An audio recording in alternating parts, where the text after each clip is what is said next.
संकाय अध्यक्ष मानविकी कर्नाटका केंद्रीय विश्वविद्यालय, आदरणीय प्रोफेसर पवार जी अध्यक्ष हिंदी विभाग, आदरणीय प्रोफेसर मंजुला जी भाषा विज्ञान विभाग, सभी विभागों के अध्यक्ष एवं साथी प्राध्यापकगण, शोधार्थीगण एवं प्रिय विद्यार्थियों तथा कर्मचारियों, सबसे पहले मैं आपको अंतर्राष्ट्रीय मातृभाषा दिवस के अवसर पर हार्दिक बधाई और शुभकामना देता हूँ। आज इसी समय पूरी दुनिया में और आज के दिन भर मातृभाषाओं की जय जयकार होती रहेगी। ये मातृभाषा दिवस पूरी दुनिया में मनाया जाता है। मुझको आप क्षमा करेंगे कि मैं आपसे आपकी भाषा कन्नड़ में बात नहीं कर रहा हूँ। कन्नड़ आपकी मातृभाषा है या दूसरी भाषा है जो आपकी मातृभाषा है, मैं उनमें आपसे बात नहीं कर रहा हूँ, क्योंकि मैं जानता नहीं हूँ वो भाषा बोलना। मैंने कन्नड़ और दूसरी भाषाओं के लेखकों को पढ़ा है। उनमें से कई जो आज के लेखक हैं मेरे साथी भी हैं, और मैं अभी आज के दिन उन सब के प्रति विनम्रतापूर्वक अपना आदर प्रकट करता हूँ। लेकिन मैं बोल रहा हूँ अपनी भाषा में, यानी हिंदी में। लेकिन हिंदी भी मेरी अपनी भाषा नहीं है। जैसा अभी डॉक्टर संदीप ने बताया मातृभाषाओं के बारे में, मेरी माँ की भाषा मगही थी, मेरे पिता की भाषा भोजपुरी थी, और इस तरह हिंदी मैंने सीखी। घर में भोजपुरी बोली जाती थी या हिंदी, और मैट्रिक करने तक मेरी पढ़ाई भी अधिकांशतः भोजपुरी में हुई। गणित भी भोजपुरी में पढ़ाया जाता था। जब मैं आगे पढ़ने के लिए पटना गया, तब हमने खड़ी बोली यानी हिंदी बोलना शुरू किया, और अब घर में हमारे खड़ी बोली हिंदी बोली जाती है। जाहिर है मैंने पढ़ाई अंग्रेजी में भी की और अंग्रेजी साहित्य भी पढ़ाने लगा, लेकिन अभी भी एक दूरी मुझको अंग्रेजी भाषा के साथ लगती है। अंग्रेजी कविता के साथ नहीं लगती, लेकिन अंग्रेजी भाषा के साथ लगती है। मैंने जिक्र किया मगही, भोजपुरी और दूसरी भाषाओं का।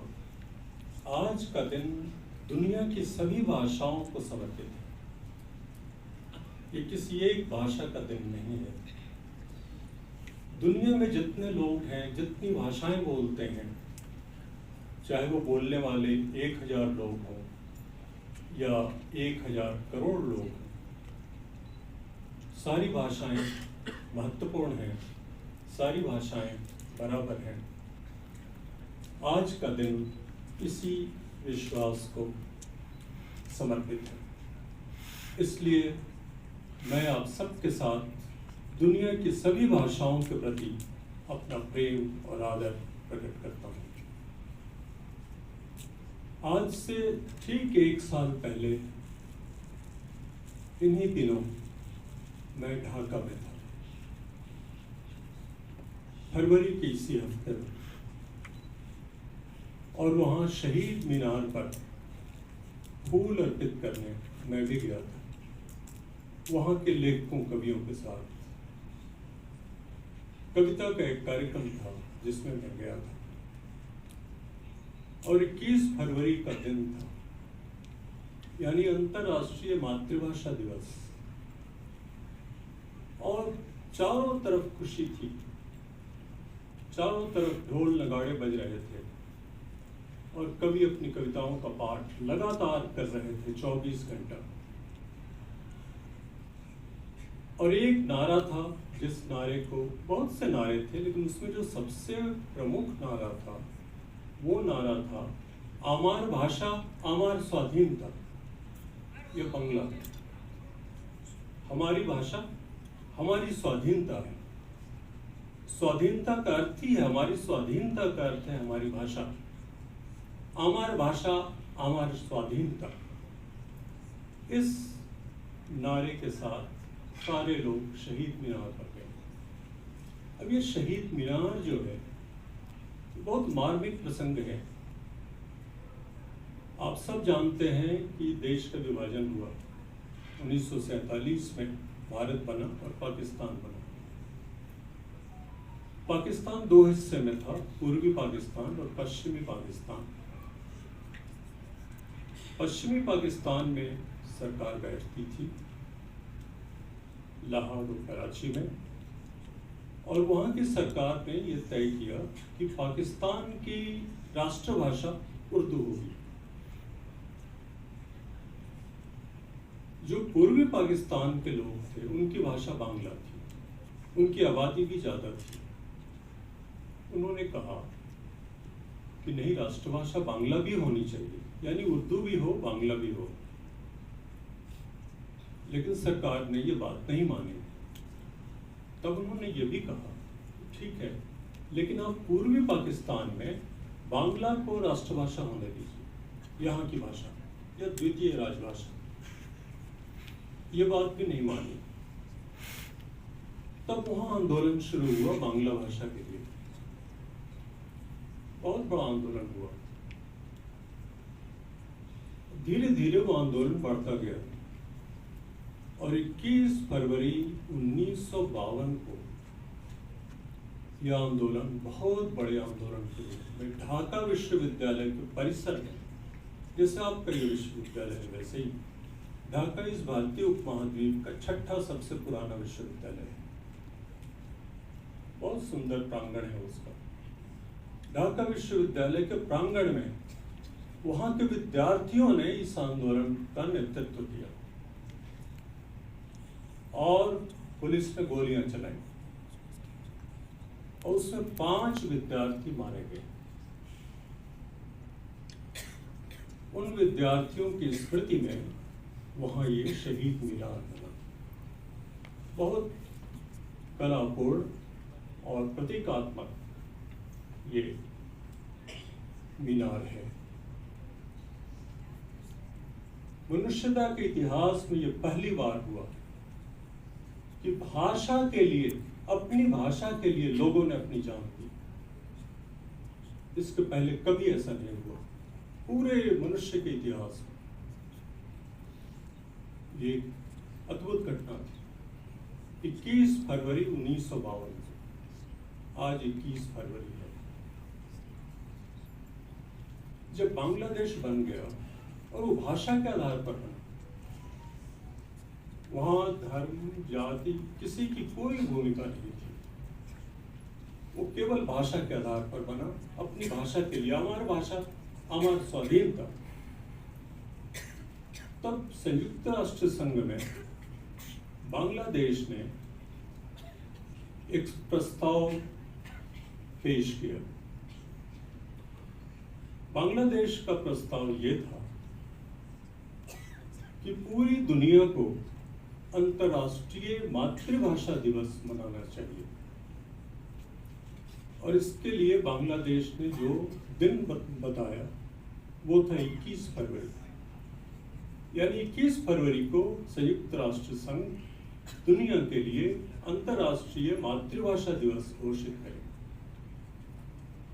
यूनेस्को ने इसको स्वीकार किया, बाद में संयुक्त राष्ट्र संघ ने स्वीकार किया, जैसा हमारे विद्वान प्रोफेसर हिंदी विभाग अध्यक्ष ने बतलाया। और उसके बाद 2002 से पूरी दुनिया में ये मनाया जाने लगा।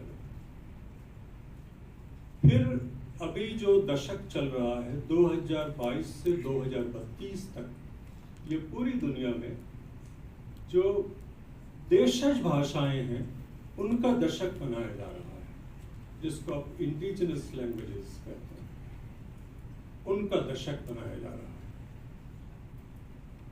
इस तरह 21 फरवरी को अंतर्राष्ट्रीय मातृभाषा दिवस की शुरुआत हुई,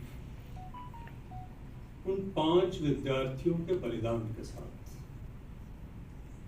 और आज समूची दुनिया अपनी अपनी भाषा के लिए ये दिन मनाती है। जैसा कुलपति महोदय ने कहा कि इसका अर्थ ये नहीं कि हम अपनी भाषा से प्रेम करते हुए दूसरी भाषाओं के प्रति घृणा की भावना रखें या उनसे दूरी रखें, नहीं। हमें अधिक से अधिक भाषाएं जानना है, सीखना है, लेकिन मातृभाषा मातृभाषा होती है। एक हंगारी भाषा की कहावत है, वो अंग्रेजी में इस तरह है, when it comes to mother language and motherland, no other choice can be made. जब मातृभाषा और मातृभूमि की बात होती है तो इसको चुनने का सवाल नहीं होता। हम बस पैदा होते हैं उस भाषा में और उस देश में, उस भूमि में। तो ये तो है, लेकिन जितनी भाषाएं हैं वो सब हमारी भाषाएं हैं, मनुष्य की भाषाएं हैं। मनुष्य ने उनको बनाया है। और जैसा दुनिया के सभी भाषा वैज्ञानिकों ने कहा, दार्शनिकों ने कहा, We exist in language. हम किसी भाषा में ही जीते हैं, हमारा अस्तित्व तो उसी में है। भाषा के बाहर हमारा अस्तित्व तो नहीं है। इसलिए मातृभाषा सबसे जरूरी है, लेकिन सभी भाषाएं जरूरी है। लेकिन अभी हालत क्या है?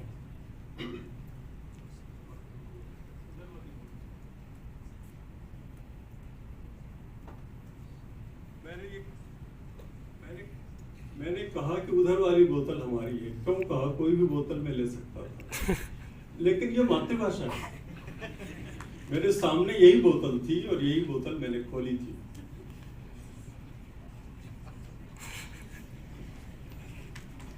तो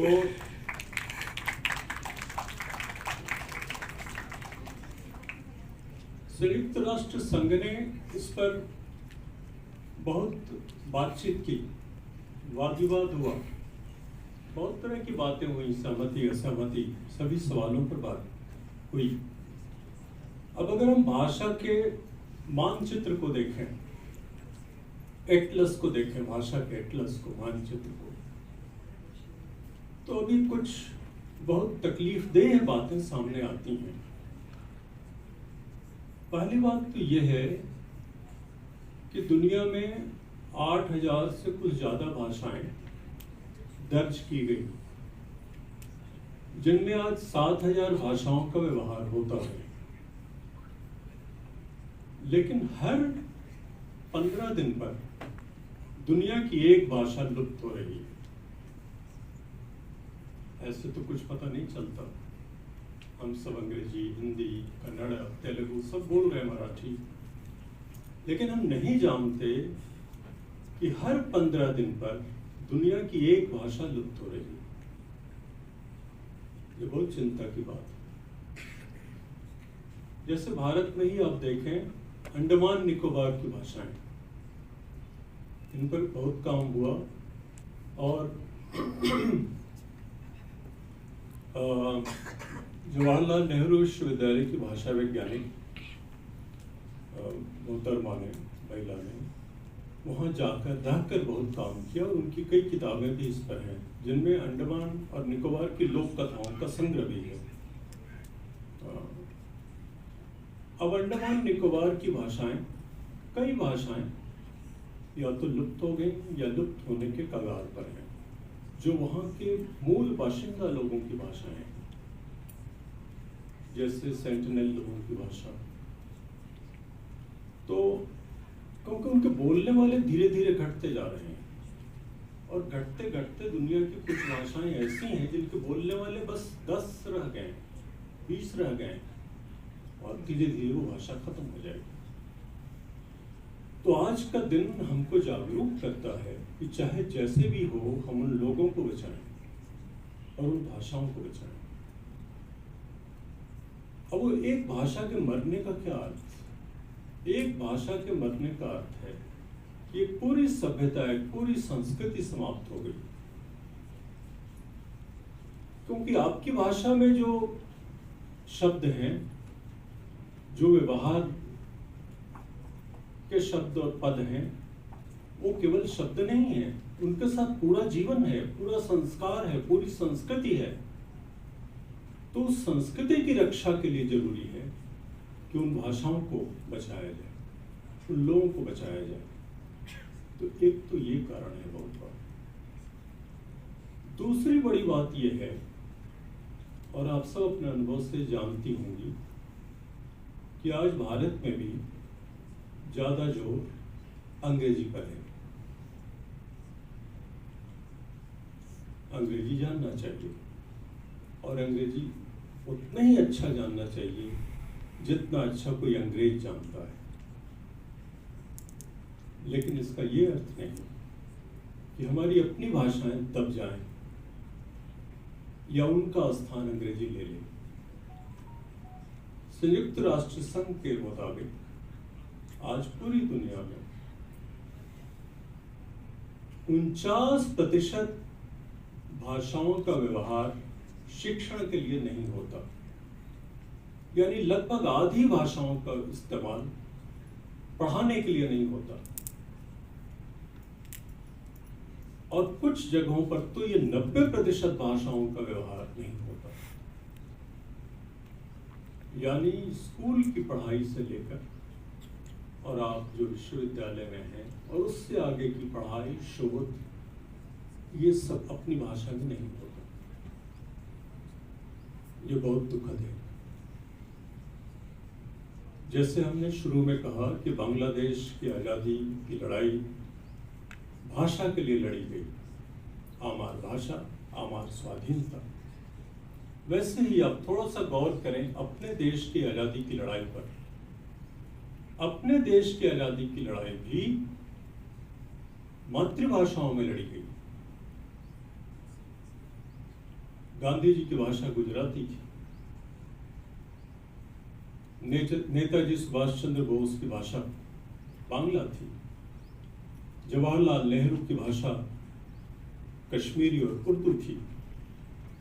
लेकिन इन सबने मिलकर अपनी भाषाओं के साथ साथ हिंदी को अपनाया।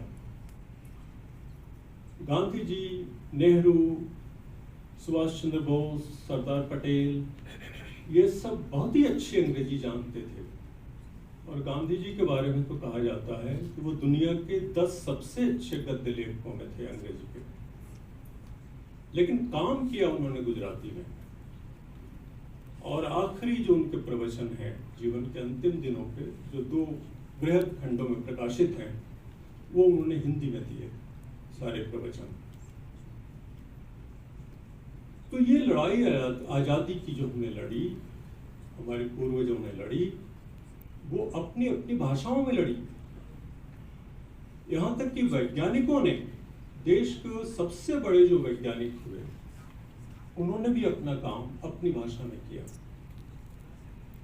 सर सीवी रमन ने स्पष्ट कहा, मेरे पास वो कतरन है आज से 80-90 साल पहले की अखबार की, जिसमें उन्होंने अखबार में खबर छपी थी कि सर सीवी रमन का कहना है कि यदि वैज्ञानिक बनना है तो अपनी भाषा में ही पढ़ाई करनी चाहिए और होनी चाहिए।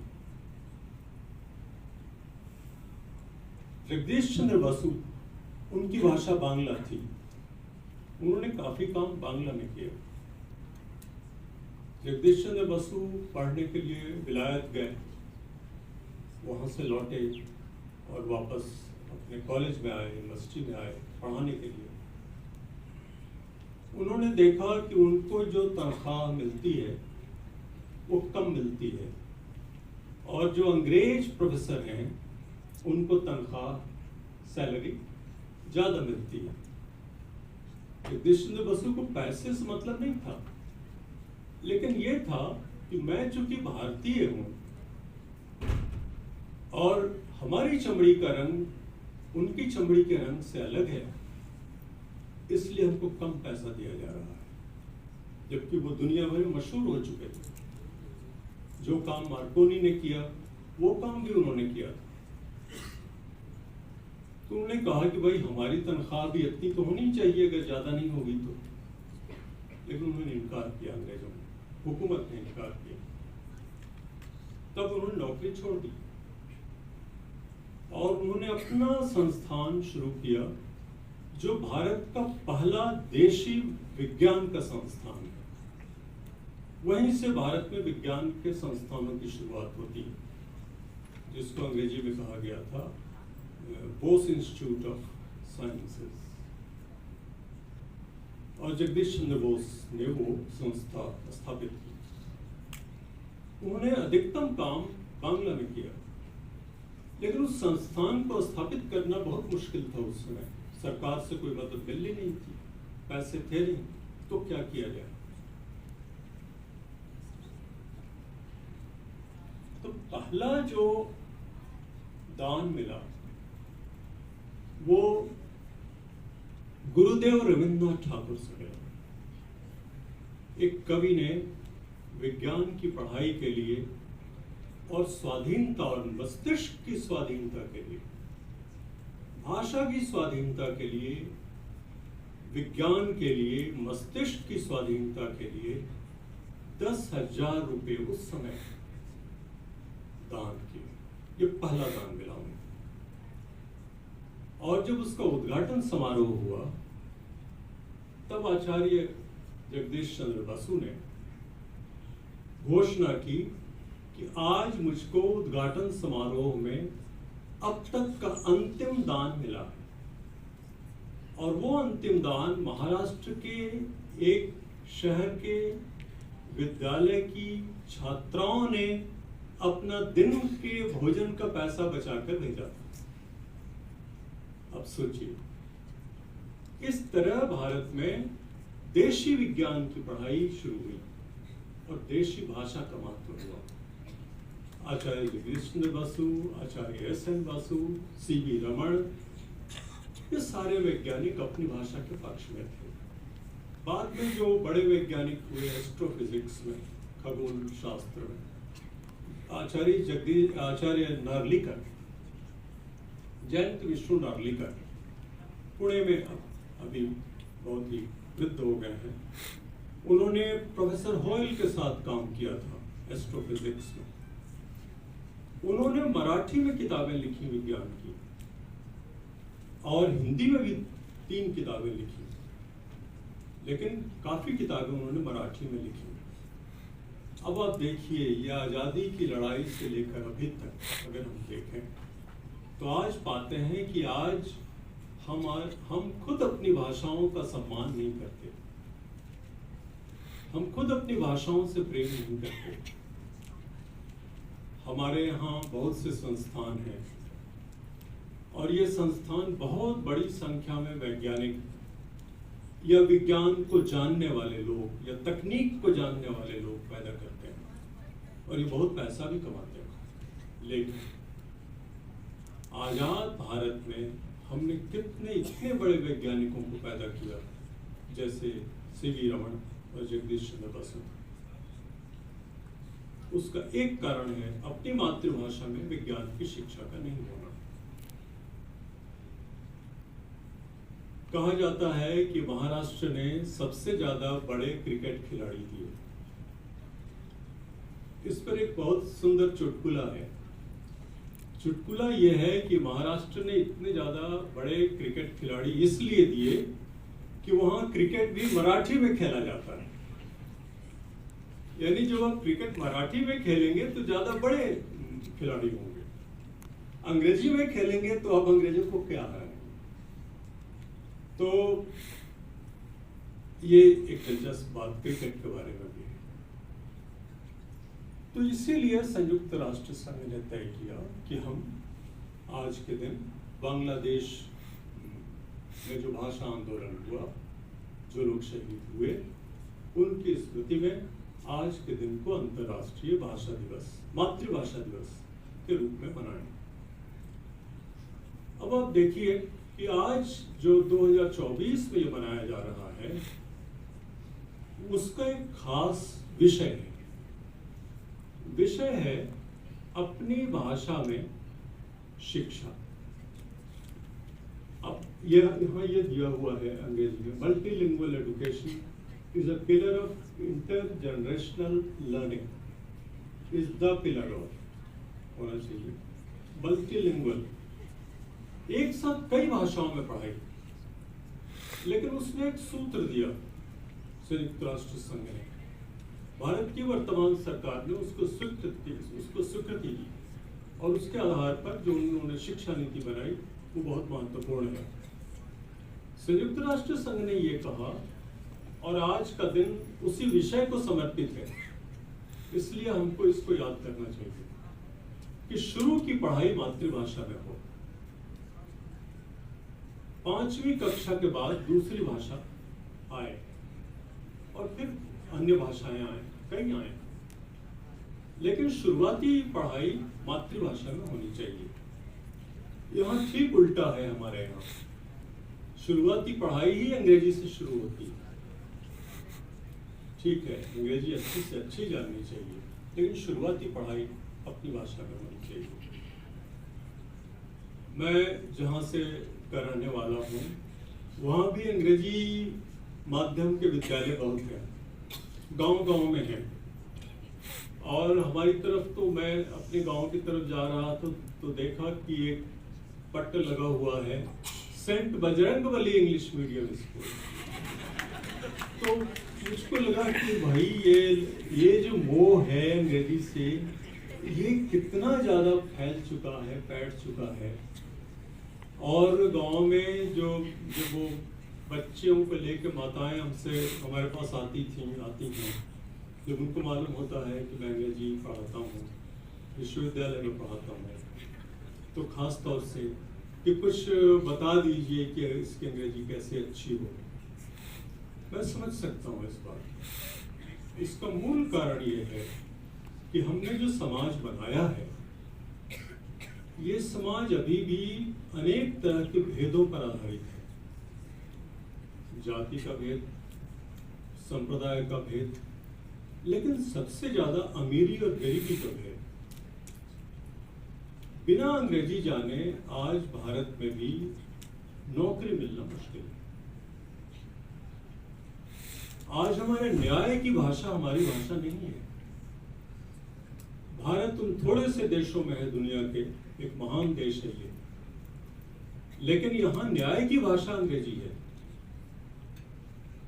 खुद बगल में नेपाल है, वहाँ न्याय नेपाली भाषा में दिया जाता है, वहाँ का सर्वोच्च न्यायालय नेपाली भाषा में देता है। लेकिन हमारे यहाँ न्याय की भाषा अंग्रेजी है। इस पर एक बहुत मार्मिक कहानी है। ये कहानी काफ्का की है। काफ्का का नाम आप में से अधिकांश लोग जानते होंगे। 20वीं शताब्दी के महान कथाकार हुए और जर्मन में लिखा उन्होंने काफ्का। काफ्का की एक कहानी है कि एक आदमी को सजा दी जा रही है और ये सजा मौत की सजा है। जिस भाषा में सजा दी जा रही है उस भाषा को वो आदमी नहीं जानता और सजा देने का तरीका भी विचित्र है। तरीका यह है कि एक मेज है, उस पर उस आदमी को नग्न लिटा दिया जाता है पेट के बल, यानी उसकी पीठ ऊपर है और उसके ऊपर एक मशीन लगी हुई है। मशीन में सुइयां हैं, नीडल्स। वो नीडल्स नीचे आते हैं, ऊपर जाते हैं, नीचे आते हैं, ऊपर जाते हैं और उसकी पूरी पीठ पर, बदन पर वो सजा नीडल्स के जरिए, सुइयों के जरिए खोदी जाती है। फिर भी वो नहीं जानता कि ये सजा कौन सी है, क्योंकि वो एक अनजान भाषा में सजा दी जा रही है। यातना सोचिए, इससे ज्यादा यंत्रणादायक सजा कोई नहीं हो सकती। लेकिन एक यंत्रणा इसमें और है, उस भाषा में सजा दिया जाना जिस भाषा को मैं जानता नहीं। काफ्का की महान कहानी, महानतम कथाकार हुए काफ्का। उन्होंने मनुष्य की यंत्रणा के बहुत सारे चित्र अपने उपन्यासों, कथाओं में दिए हैं। तो कारण दो हैं जिसके कारण हम अपनी भाषा को चाहते हुए भी काम नहीं कर सकते उसमें, या उसमें शिक्षा नहीं दे सकते या न ले सकते, कि उसको सिर्फ उसको जानने से हमें रोजगार नहीं मिलेगा। अंग्रेजी जानने से रोजगार मिलता है। दूसरे, जब न्याय भी नहीं मिलेगा तो ये और ज्यादा दुखद है। अभी हमारी सरकारों ने इसकी तरफ ध्यान दिया। उच्च न्यायालय कई जगह वहाँ की भाषा में न्याय दे रहे हैं अथवा अन्याय दे रहे हैं, जो भी कहा जाए, लेकिन अब अपनी भाषा का व्यवहार वो करने लगे। सर्वोच्च न्यायालय में अभी भी नहीं है। तो जिस देश में न न्याय मिल सकता है, नौकरी मिल सकती है अपनी भाषा में, वहां अपनी भाषा कोई क्यों पढ़ाई की भाषा बनाए? इसके लिए पूरे समाज को बदलना होगा। और पूरे समाज को बदलने के लिए बहुत बड़ी इच्छा शक्ति की जरूरत होती है, जो आज़ादी की लड़ाई में हमारे नेताओं ने दिखलाई, चाहे वो गांधी जी हों या भगत सिंह हों।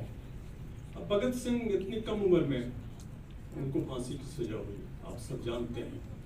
यहाँ आप लोग जो नौजवान लोग बैठे हैं, इनसे भी कम उम्र में, लेकिन वो इतना बड़ा प्रकांड विद्वान, जिसके बारे में लोगों ने कहा कि एक ऐसा ये छोकरा है 2 दिन का, और वो इतना बड़ा आदमी बन गया रातों रात। इतनी कम उम्र का इतना बड़ा विद्वान। उन्होंने अपना सारा काम, अधिकांश काम हिंदी में किया। और जब वो 9वीं कक्षा में पढ़ते थे, उनकी भाषा पंजाबी थी, मातृभाषा। तो एक निबंध प्रतियोगिता में जो हिंदी साहित्य सम्मेलन प्रयाग में कराया था, उनको प्रथम पुरस्कार मिला था। उनकी अंग्रेजी भी उतनी ही अच्छी थी। जो ड्रीमलैंड उनके एक साथी की कविताओं की किताब में, उसकी भूमिका को पढ़ के लगता है कि कविता की और साहित्य की कितनी गहरी समझ उनको थी। उनकी अंग्रेजी भी बहुत अच्छी थी, लेकिन काम उन्होंने अपनी भाषाओं में किया, हिंदी में और गुरमुखी में, यानी पंजाबी में। तो आज़ादी की लड़ाई में जो अपनी भाषाओं का महत्व था, वो धीरे धीरे कम होता गया। एक बार फिर वो शुरुआत हो रही है, और जो शिक्षा नीति अब आ रही है, लेकिन अकेले उससे तो होगा नहीं जब तक आप पूरे समाज को वैसा नहीं बनाएंगे। ऐसा कहते हुए हम थोड़ा सा अंग्रेजी के बारे में अपनी याद को फिर से ताजा कर लें। आज अंग्रेजी पूरी दुनिया में छाई हुई है। बिना अंग्रेजी के ये कंप्यूटर, ये लैपटॉप और ये मोबाइल, ये कुछ भी चल नहीं सकता। अंग्रेजी के बगैर आप चल ही नहीं सकते एक डे। सारे शब्द वही के हैं, अधिकांश उसी भाषा के। महान भाषा है अंग्रेजी। लेकिन एक समय था जब इंग्लैंड के विद्यालयों में, स्कूलों में अंग्रेजी बोलना मना था। वहाँ के जितने बड़े स्कूल थे, उनमें अगर कोई बच्चा अंग्रेजी बोलते हुए, अंग्रेजी यानी मातृभाषा बोलते हुए पाया जाता था, तो उसको स्कूल से निकाल दिया जाता था। ये हालत थी। स्कूल की भाषा, ज्ञान की भाषा लैटिन थी और फ्रेंच, फ्रांसीसी। घर की भाषा अंग्रेजी थी। न्यूटन ने अपनी किताब, उनकी मातृभाषा तो अंग्रेजी थी, और वो थोड़ा झगड़ालू आदमी भी थे, तो झगड़ा तो वो अंग्रेजी में करते थे, लेकिन जो लिखते थे वो लैटिन में। ये हालत थी, और वो अंग्रेजी घर में बोली जाती थी। न्यूटन की किताब, महान किताब, फ्रांसिस बेकन की किताब दर्शन की, ये सब लैटिन में। लेकिन बेकन ने अंग्रेजी में पहला निबंध लिखा और वो फ्रांसीसी निबंधकार मोंटे से प्रभावित होकर, जो अंग्रेजी में है, बहुत ही आसान भाषा है, वहां से निबंध की शुरुआत अंग्रेजी में होती है। फिर भी विज्ञान की भाषा, साइंस की भाषा अंग्रेजी नहीं थी, लैटिन थी और कभी कभी फ्रेंच थी। स्कूलों की भाषा भी वही थी। लेकिन 18वीं शताब्दी के उत्तरार्ध में जो वैज्ञानिक इंग्लैंड में आए, पैदा हुए, बने, उनमें अधिकतर गरीब घरों के लोग थे। डेवी थे, फैराडे थे, ऐसे लोग। तो ये सारे लोग जो आए, वो उनकी लैटिन बहुत कमजोर थी। फ्रेंच वो मामूली जानते थे। रॉयल सोसाइटी की जब स्थापना की गई, इन्हीं लोगों ने की, तो उसके जो कुछ सूत्र थे, उसमें एक सूत्र ये था कि अब से अपना सारा काम हम अपनी मातृभाषा में यानी अंग्रेजी में करेंगे। और वहां से अंग्रेजी का विकास शुरू होता है और आज पूरी दुनिया में विज्ञान की भाषा है। और जब डार्विन आए तो उन्होंने जाहिर है कि अंग्रेजी में अपनी किताब लिखी, सब कुछ लिखा, और अब तो सब अंग्रेजी में होता है। तो अंग्रेजी भी इस दौर से गुजर चुकी है। अंग्रेजी को भी इन समस्याओं से जूझना पड़ा, लेकिन आज वो पूरी दुनिया की भाषा है। अगर हम चाहें तो हमारी भाषाएं भी अंग्रेजी की तरह पूरी दुनिया की भाषा बन सकती हैं। जापान ने, रूस ने, चीन ने अपनी भाषा में ही तो विज्ञान का काम किया। और फ्रांस की संसद ने तो एक अद्भुत प्रस्ताव पारित किया। फ्रांस की संसद ने यह प्रस्ताव पारित किया, वहां अंग्रेजी का बहुत असर पड़ रहा है